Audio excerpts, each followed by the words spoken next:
From our studios in New York, here again is Stone Phillips. So, which of our hair loss products and procedures works best? We're about to find out as we check in again with our 5 friends from Miami. And the results may surprise you. Once again, Rob Stafford.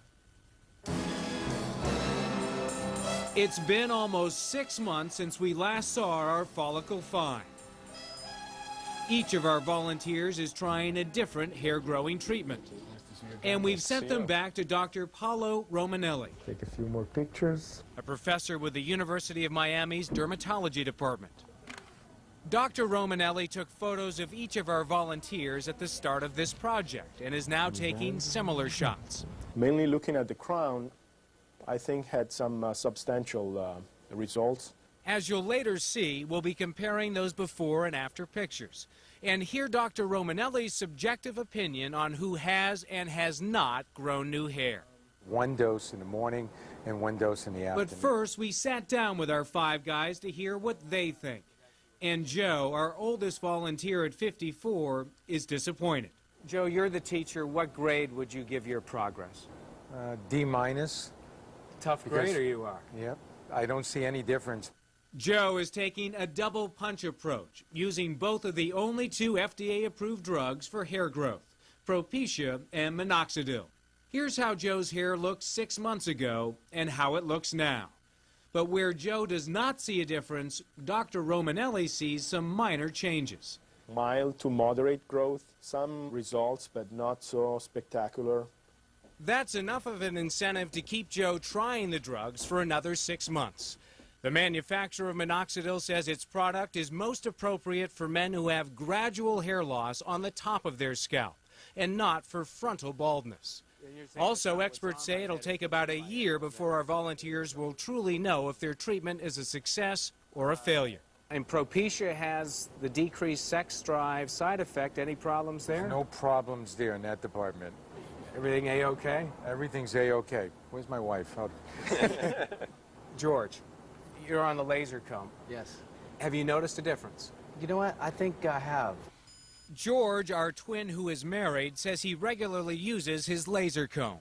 It's a $700 device that emits a low-level laser that's supposed to stimulate the scalp.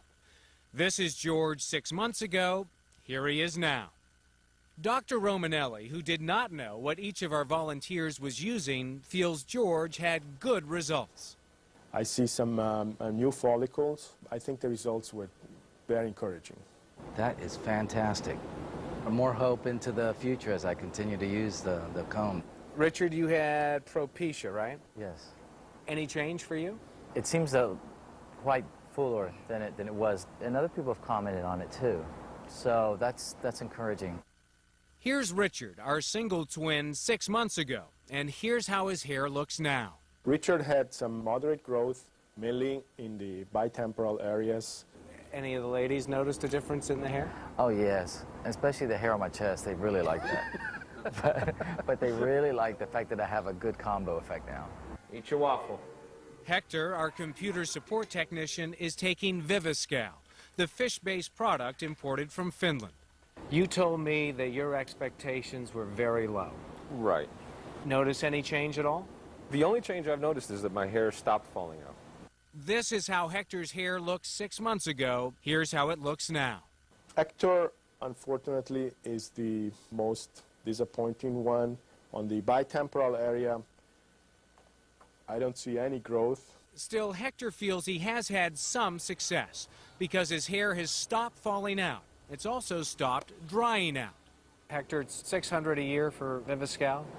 I think it's worth it. If it helps you maintain what you have, I think it's definitely worth it. The company that makes Viviscal says people who are in the early stages of hair loss likely benefit most from using their product. Hector's been losing his hair for more than 10 years.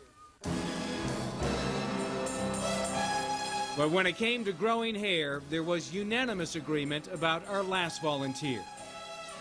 Take a look around. Who do you think grew the most hair? Yeah, he's getting a little cocky now. More conceited now, yes. He's too confident now. We don't like him. But Paul was not feeling confident 2 weeks after he had his $10,000 hair transplant. Back then, he was in a panic. You know, I'm freaking out a little bit. It's thinned out considerably right there in that same area, because in between that area, there was a lot of grafts put in that area. So. His scalp was traumatized right after the surgery, and he actually lost some of his existing hair. That looks good. The grafted area looks good. Paul's doctor reassured him it's not unusual to lose hair right after a transplant. I just have to don my hat for a little while longer, and you know, that's what we're going to do. But what's happened since then? Here's how Paul looked 6 months ago, and here's how he looks now. He's thrilled with his new growth. I definitely see substantial growth in the bitemporal areas, in the two temples. Every day I look at it, and it's like, wow, more hair is coming in. Hey, Paul. Hey, Doc. How's everything going, man? Good. Paul, who hasn't taken a family photo in years, Whoa, we've got some action going on up there. Yeah. is changing. He's become friends again with the mirror and something else. I actually have my brush with me. And at the beginning it was a smaller brush. This has gotten bigger. He's kind of like getting a larger size. I'm going to get the turbo one. It was half that size when he just become started. metrosexual. You ready to join a heavy metal band yet? Not yet. Not yet. So far, Dr. Romanelli says he's seen minimal to substantial growth in 4 out of 5 of our men. We're going to check back in another 6 months to see how they're all doing after a full year. It's important to remember our Dateline Hair Project is an unscientific exercise. Your results may be different. Consult your doctor before starting any of these treatments.